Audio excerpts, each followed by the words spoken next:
ओम शिवा जय माता दी। पुनः स्वागत है आप सभी का। बहुत प्यारे से तुला राशि और तुला लगन के हमारे बड़े प्यारे प्यारे जातक 120 दिन की लंबी यात्रा के पश्चात देवगुरु बृहस्पति देव यानी हमारे प्यारे गुरु बाबा अब मार्गी हो जाएंगे। वक्री चाल में थे। 11 नवंबर 2025 को इन्होंने वक्री चाल को धारण कर लिया था और अब 11 मार्च 2026 दिन रहेगा बुधवार, उस दिन फाइनली ये मार्गी हो जाएंगे। वक्री को ऐसे समझिएगा कि वक्री जो चाल होती है उसमें ग्रह अपने पैर सीधे रखता है और मुख पीछे की तरफ कर लेता है। अब केवल स्कैनिंग विद्या के सूत्रों के अनुसार यह जो ग्रह जो वक्री चाल में आ जाता है ये अपने से एक भाव पीछे को निखारना शुरू कर देता है, भले ही उस भाव को उस निखार की आवश्यकता है या नहीं है। यानी जो है अति करनी शुरू कर देता है और अति हमेशा ही दुखदायी होती है। ज़्यादा अति जो है होने लग जाए ना, फिर वो अच्छे में हो रही है तो भी वो जो है कष्ट का कारक कहीं ना कहीं बनने लग जाती है, बीज पड़ने लग जाता है कष्ट का। और बृहस्पति की जो अमृतमय दृष्टि 3 स्थानों पे, 5वें स्थान पे, 7वें स्थान पे जहाँ से वो बैठे हैं वहाँ से गिनते हुए, और 9वें स्थान पे जो पड़ रही है यानी तुला राशि स्थान पे 7 नंबर पे, धनु राशि स्थान पे यानी 9 नंबर जहाँ लिखा है, और कुंभ राशि स्थान पे जहाँ 11 नंबर लिखा जाए, इतने सारे ग्रह बैठे हुए हैं केवल गोचर की कुंडली में, ना कि किसी भी जातक की निजी कुंडली में। तो वहाँ पर जो असर आना चाहिए वो वीक हो जाता है। इसके भी 2 प्रभाव पड़ते हैं। वहाँ उनकी दृष्टि से अगर कुछ काम अड़ रहा हो तो कुछ समय के लिए जब वक्री चाल में आ गए तो वो दृष्टि थोड़ी सी वीक होगी। वीक होने का मतलब आप लगाइएगा कि दृष्टि की विजिबिलिटी वो थोड़ी सी कम होगी। जैसे ना कोहरा आ गया, फॉग आ गई, धुंध आ गई, तो बड़ी दूर तक की जो चीज़ दिख रही थी वो दिखाई नहीं दे रही, कुछ मीटर का जो है आपको या कुछ फुट का जो है आपको दिखाई दे रहा, घना कोहरा आ गया, वो कोहरा छटने वाला है। साथ ही साथ बहुत सारे जातक जो हैं इस बात को लेकर कंफ्यूज हैं कि देश दुनिया में बहुत सारे स्थितियां ऐसी हो रखी हैं, युद्ध वाले हालात हो रखे हैं, और बहुत सारे विद्वानों ने गणना, क्योंकि विद्वानों का तो जो बड़े विद्वान होते हैं ना उनका काम यही होता है आपकी सेवा में बस ज्ञान परोस देना, उसका किसी भी प्रकार से कोई जिम्मेदारी नहीं लेना कि गारंटी है या नहीं गारंटी है, और एक छोटा सा एक हल्का सा तीर नुमा कोई चीज़ छोड़ देना, हवा में चीज़ छोड़ देना। पता है कि लोग खाली बैठे हुए और भगदड़ तो मचेगी मचेगी, अरे भाई आपको नहीं पता, अरे देखिए एक रील में हमने देखा ये चीज़ वायरल हो गई है और ये होने वाला है।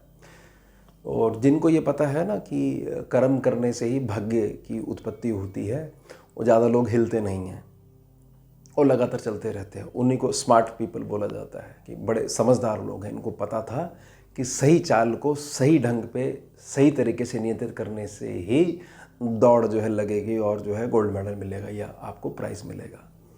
तो उसका प्रभाव बना हुआ है। लोगों ने जो है कुछ गाड़ी बुक करवाने गए थे वो बंद करवा दी, कहीं पे कोई चीज़ खरीदने गए थे, नहीं अब तो स्थिति ख़राब होने वाली है और भारत में भी स्थिति ख़राब हो जाएगी, बताइए। और अनाउंसमेंट हो रखी है हर तरफ से कि आप बिल्कुल जो है राशन पानी इकट्ठा करना शुरू कर दीजिए, बड़े हालात ख़राब होने वाले हैं, बिल्कुल गारंटी है, हमेशा की गारंटी है। मेरी पिछली 2 भविष्यवाणी भी बड़ी सत्य हुई। सब लोग डरे हुए, मैं इस पर भी प्रकाश डालने का प्रयास करूंगा, यही मेरा काम है। स्कैनिंग विद्या है ही इसलिए कि अंधेरे से मत लड़ो, दीपक जलाने पे ज़्यादा जोर दो, अपने आप अंधकार भाग जाएगा। बड़ा लाभ जो वक्री चाल में जो बृहस्पति जो भाग्य स्थान पे मिथुन राशि में बैठे हुए जो दृष्टि से निखार रहे थे स्थान को, बड़ा लाभ मिलेगा कि अब 5-7 जो दृष्टियाँ जो ढीली पड़ गई थी वहाँ पर दृष्टि जो है वापस आने लग जाएगी। और आपके भविष्य को लेकर, भविष्य की प्लानिंग को लेकर जो बहुत सारे लोगों की जो है पीआर अटकी हुई है और विदेशों में दुनिया भर की चीज़ें हो गई हैं, कुछ प्रॉपर्टी पे केस इत्यादि जो चल रहे हैं, कुछ समझ में नहीं आ रहा, प्रॉपर्टी सेल करनी थी वो अटक गई है। मतलब भारत के जो हमारे भाई बहन जो विदेशों में हैं उनके संबंध में, या भारत में ही काफ़ी दूरी पे घर से गए हुए हैं, वहाँ उनको बड़ी दिक्कत आ रही है। मतलब कि उनके जीवन में बरकत के संबंध में, समृद्धि के संबंध में जो दिक्कत आ रही है, सीधा प्लैनेट है बृहस्पति। उसके फिर 11 मार्च के बाद इंप्रूवमेंट होने के चांस मिल जाएंगे। वो कैसे कि 11 मार्च को तो बृहस्पति की गणना हम कर ही रहे हैं, 13 मार्च को शनिदेव भी 40 दिन की अवधि के लिए अस्त हो जाएंगे, 15 तारीख को मीन राशि में सूर्य भी पहुंच जाएंगे, और 2 मार्च को पहले ही शुक्र पहुंच जाएंगे मीन राशि में, 12 नंबर राशि में उच्च प्रभावी हो जाएंगे। उच्च प्रभावी होने का मतलब है कि शुक्र कैसे न कैसे करके, क्योंकि ये भी गुरु ग्रह हैं, ये भी मास्टर ग्रह हैं, सूर्य और शनि का बीच में जो टकराव होना चाहिए उससे काफ़ी हद तक एज ए बुध काम करते हुए, ऐसे स्पॉन्ज और रबड़ की तरह काम करते हुए दोनों को बचा लेंगे। और शनि 40 दिनों के लिए जो अस्त हो जाएंगे, इतने में सूर्य की जो अधिकतम ताप है वह मीन राशि तो एब्जॉर्व कर लेगी, शनि भी उससे बचे रहेंगे। शनि बोलेंगे मैं ऑफ ड्यूटी हूँ। यह गणना होती है कि हम एक अच्छा देखना चाह रहे हैं तो किसी भी गोचर की व्यवस्था में हम क्या अच्छा निकाल सकते हैं। अब बात 5-7 दृष्टि जहाँ पड़ रही है, पहले तो लगन पे पड़ रही है। बृहस्पति की जो अमृतमय दृष्टि है वह अलग प्रकार का बुद्धिमंडल आपको देने लग जाएगी। इसको कहते हैं ना, हम अचानक से बैठे हुए थे, अचानक से मेरे मन में बात आई, फिर मैंने अमुक व्यक्ति को फ़ोन करा, फिर वहाँ से धीरे धीरे मेरे सॉल्यूशन मिलने शुरू हुए। तो अचानक से जो चीज़ होने वाली है वो 11 तारीख के बाद होने वाली है। साथ ही साथ जहाँ पर 9 नंबर राशि तीसरा स्थान है, जब वो अलग प्रकार की सोच होगी तो उसके हिसाब से आपके पैर भी चलवाने लग जाएंगे बृहस्पति देव। तो आपके पैर जहाँ चलेंगे वह समृद्धि की दिशा में आगे ही बढ़ेंगे। साथ ही साथ जहाँ 11 नंबर राशि लिखी है, यहाँ इतने सारे ग्रह बैठे हुए, ठीक है, शुक्र 2 तारीख को यहाँ पहुँच जाएंगे, आगे मीन राशि में पहुँच जाएंगे, छठा स्थान है। और शनि वहाँ पर बैठे बैठे अस्त हो जाएंगे 13 तारीख को, और 15 तारीख को सूर्य भी पहुँच जाएंगे। सूर्य भी इस सेक्शन पे आपकी बहुत सारी व्यर्थ की जो नेगेटिविटी है, बहुत सारे दुनिया भर के जो व्यर्थ की चीज़ें हैं उसको जलाना शुरू कर देंगे। आपको बेनिफिट मिलना ही मिलना है। सीधे तौर पर आपके अटके हुए लाभ को सूर्य दिलवाने के लिए आ रहे हैं इस सेक्शन के ऊपर। अब इस सेक्शन में सूर्य के हटते ही, है ना, बहुत तेज लाइट थी, कुछ नज़र नहीं आ रहा था कौन कहाँ बैठा हुआ है। तो सारे ग्रह अब इनके प्रकाश के हटते ही आपस में एक दूसरे को पहचानने लग जाएंगे, और तत्व के आधार पर जो इनकी लड़ाई होती है, देखिए ग्रह की जो आपसी शत्रुता है ना वो तत्व आधार पर है। जैसे अग्नि की पानी से है, ऐसा नहीं कि अग्नि वाला ग्रह पानी वाला ग्रह दोनों आपस में लड़ रहे हैं, उनके तत्व टकराते हैं। तो तत्व आधार पर मित्रता या शत्रुता मानी जाती है केवल स्कैनिंग विद्या में। तो ये ग्रह आपस में प्रकाश हटते ही एक दूसरे को देखने के बाद ना लड़ें, इसके लिए जो 9वीं दृष्टि पड़ रही है इस समय पे वो आ गई है, और किसी भी प्रकार का कोई भी चीज़ इस सेक्शन को प्रभावित नहीं कर पाएगी। अब ये सेक्शन है क्या? ये सेक्शन हर प्रकार से आपको पिछले जन्मों के कर्मों का बेस बनाते हुए आगे बढ़ाने के लिए है, और सीधे तौर पर आपके संतान के जीवन में आने वाला भविष्य है।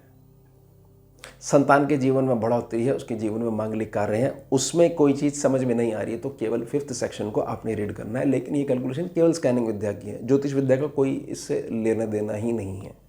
उसमें कौन से भाव में क्या गणना है हमारे को उससे कोई लेना देना नहीं है, हमारी केवल स्कैनिंग विद्या की गणना है।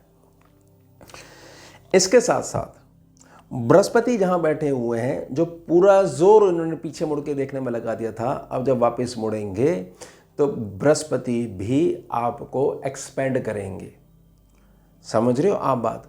मतलब बहुत सारे क्षेत्रों में जहां आपको पूर्व में जुड़ जाना चाहिए था और आजकल करके टाल मटोल करके जो बातें जो हैं वो एक्सक्यूजेज में जा रही थी, उसके में भी बृहस्पति आपको पुनः वापस लेके आएंगे। अब बात जो है, जो हालात हो रखे हैं और आने वाला समय बड़ा खतरनाक आने वाला है और सब कुछ बंद हो जाएगा इस बार, तो पक्की गणना है, पक्की भविष्यवाणी है ना।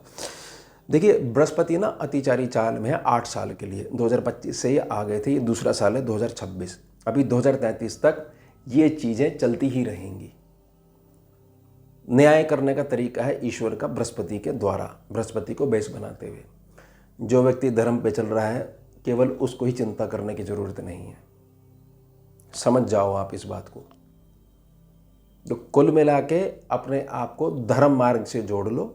धर्म मार्ग का मतलब ये नहीं होता है कि अपनी पूजा पाठ करने लग जाओ, कि जो सही है उसको ही करो, क्योंकि वही जो बीज डालोगे उसका फल आपको ही खाना है, कोई और नहीं खाएगा, क्योंकि वो आपका ही बीज है, उसी से फल बना, उसी से पेड़ है, या आपके अपनों को ही वो व्यवस्था झेलनी पड़ेगी। फिर भी जो जहाँ तक बहुत गारंटी ले रहे हैं कि नहीं जी इस बार तो किसी की कोई बात जो है वो सबकी सही होने वाली है, तो रुक जाओ, 1-1.5 महीना रुक जाओ, आपके सामने दूध का दूध और पानी का पानी हो ही जाएगा। फिर जो आपने जो इतने समय का होल्ड रखा उसमें आप क्या क्या नहीं कर सकते थे उस पर भी विचार कर लेना, और आगे के लिए फिर तैयार रहना कि जब तक हम इस गोचर की व्यवस्था में एक विद्वान को पकड़ कर नहीं चलेंगे तब तक हमारे को कुछ ना तो क्लियर होने वाला, ना हमारे हाथ में कुछ आने वाला है। और जो भी जातक गोचर की कुंडली की व्यवस्था को ये मान के चलते हैं कि ये उनके बारे में बात करी जा रही है, उनको भी कोई रिजल्ट इसलिए नहीं मिलते क्योंकि गोचर की व्यवस्था को अपनी लगन कुंडली से लागू करना पड़ता है, ना कि ये कि नाम के आधार पर कोई भी चीज़ देख ली और मान लिया क्योंकि हमारा अमुक नाम ये और हमारा पहला वर्ण ये मिलता है तो ये हमारे बारे में बात हो रही है। गोचर की व्यवस्था 6 महीने बच्चे के लिए भी है, जो गोदी में बैठा हुआ है, आराम से मज़े कर रहा है, युवक के लिए भी है, और कोई बुजुर्ग है उसके लिए भी है। सबकी कंडीशन अपनी देशकाल परिस्थिति के अनुसार अलग अलग है। तो बताइए किस आधार पर गोचर सीधा लागू हो जाएगा। गोचर का अर्थ यही है कि ऐसी स्थिति समझाई जा रही है। आप ये देखिए कि आपके पास क्या स्थिति बनी हुई है कि वह आप पे अप्लाई हो रही है या नहीं हो रही है। बस मात्र गोचर इतना होता है। जो व्यक्ति ऐसे देखते हैं, वो देखने वाले बहुत कम हैं, उनको बिल्कुल अप टू डेट पता होता है कि क्या चीज़ होने वाली है। सारी चीज़ पता होती है क्योंकि वो एक विद्वान से जुड़े हुए होते हैं। और जो लगातार स्क्रॉल आगे करते हुए कि ये बोल रहा है, ये बोल रहा है, ये बोल रहा है, और फिर सो जाते हैं चुपचाप वहीं पे। कर्म के नाम पे कोई भी उपलब्धि उनके पास नहीं है। वो फिर हर चीज़ पे, व्यवस्थाओं पे क्वेश्चन उठाते रहते हैं। इतना उनके पास खाली समय जो है उनके पास होता है। ध्यान बना के रखिएगा, ऐसी कोई व्यवस्था नहीं होने वाली है कि आपकी दाल रोटी पे बात आने वाली है और भविष्यवाणी चल चुकी है और अप्लाई होने वाला है। अमुक अमुक विद्वान ने अमुक अमुक ग्रंथ का एग्जाम्पल दिया है और अमुक ग्रंथ में ये चीज़ लिखी हुई है। 2012 से ये सब चीज़ें ख़त्म ही हो रही हैं। 2012 से दुनिया ख़त्म हो रही है, फिर उसके बाद कोरोना आया, उसमें दुनिया ख़त्म हो रही है, अब 26 में दुनिया ख़त्म हो रही है। देख लेना, ऐसी ही चलती रहेगी पीढ़ी दर पीढ़ी। आप भी ऐसी बातें बताते रहोगे कि उस साल में दुनिया ख़त्म होने वाली थी, वो टल गई किसी कारण से, ग्रह व्यवस्था आ गया, फिर दोबारा व्यवस्था ख़त्म होने वाली थी। ये ऐसी कहानी के रूप में चलती रहेगी। लेकिन जिस जातों को आगे बढ़ना है उसको पता है कि कर्म क्षेत्र में आए बगैर हम एक सुंदर भविष्य का निर्माण नहीं कर सकते हैं। केवल वही जातक चलेगा, और मेरी सीधी गणना है उसी को चलने का अधिकार है। जो शॉर्टकट करवाना चाहते हैं कि कुछ भी करके कुछ भी हो जाएगा, देख लो अतिचारी चाल में क्या हो रहा है। हर जगह जो है फिर वो हाय हाय मची हुई है। तो निजी प्रार्थना रहेगी, संतुलित होकर चलिए। बहुत व्यवस्थाएं ऐसी होती है जिसमें कि कुछ देर का होल्ड करा जाता है, ना कि व्यवस्थाओं को बिल्कुल बंद कर दिया जाता है। समझदार व्यक्ति कुछ देर का होल्ड करके व्यवस्थाओं को जांचता है कि क्या चल रहा है, और फिर अपनी तरफ देख के अपनी चाल पे फिर आगे बढ़ने लग जाता है। तो यह हो गया हमारा उत्तम विषय। मिलते हैं आपसे अगले भाग में नए विषय के साथ। जुड़िए और जोड़िए। ओम शिवा, जय माता दी।